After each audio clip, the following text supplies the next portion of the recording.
This series has an uncanny ability to make me really cold while watching it. I wonder if it does the same for you.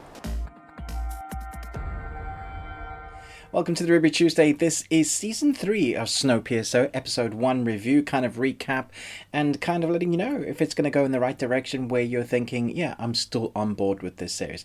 Let me know how you've enjoyed the series compared to the film. Which are you more a fan of?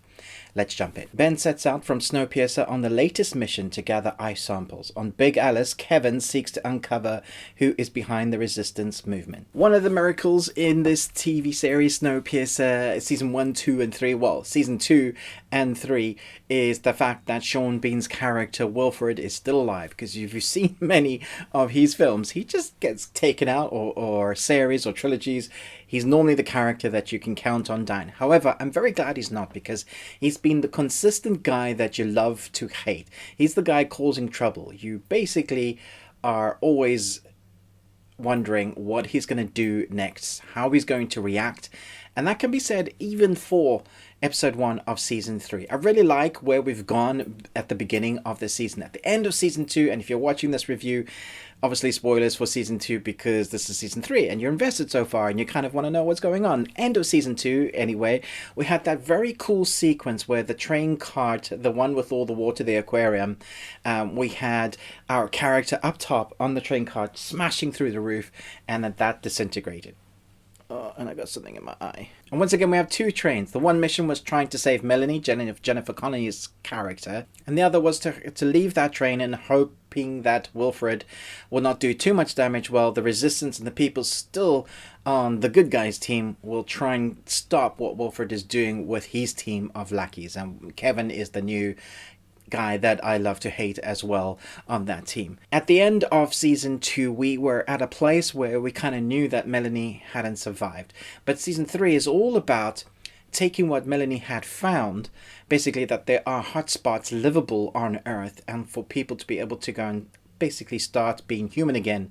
I mean, when we say livable, it's like, you know, minus 50, minus 60, minus 80 degrees Celsius. That is livable compared to what they have been living through. The reason why they're on this train circumnavigating the world and trying to stay ahead of the curve. The resistance has to try and thwart what Wilford is doing, all the while trying to thwart his other team members who are just downright evil. Kevin, we kind of need to talk about Kevin. Kevin is like, he's coming up with all the ideas of how to survive, but in a really nasty way. And at the same time, the resistant members are really finding it hard to survive. On the other train, we collecting those samples. It's been 6 months, so people are wondering whether even the train is going to come back. And even there, we're having very interesting dynamics shifting, because we have a couple of Wilford's team in the other cart, and they are wondering whether they were on the right team or not. There's always this different dynamics. It's interesting because for the most part, you think there's a black and white, who's the good guys, who's the bad guys, but also within that, there is human nature and people being human and all that comes with it.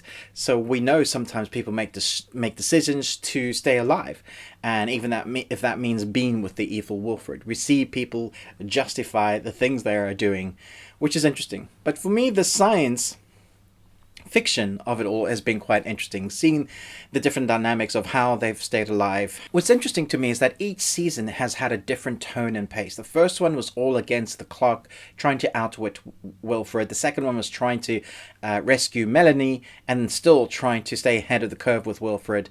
And the third one now seems to be, what's Wilford going to do, but can we survive without him outside of the train? And so we have these two different dynamics now with these two train cars, which almost as if the Layton train is like the side quest of the story arc that's happening basically on the main train.